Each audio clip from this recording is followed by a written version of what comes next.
கோவை மாவட்டம் வால்பாறையில் கூட்டம் கூட்டமாக படையெடுத்து வரும் காட்டு யானைகளால் தோட்ட தொழிலாளர்கள் அச்சத்தில் உள்ளனர்.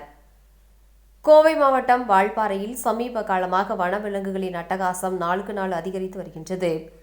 இந்நிலையில் காட்டு யானைகள் வனப்பகுதியிலிருந்து வெளியேறி குடியிருப்பு பகுதிக்குள் புகுந்து ரேஷன் கடை, வீடுகளை இடித்து சேதப்படுத்தி வருகின்றது. தற்போது வால்பாறை வனப்பகுதியில் கேரளா வனப்பகுதியிலிருந்து யானைகள் கூட்டம் கூட்டமாக வந்துள்ளது.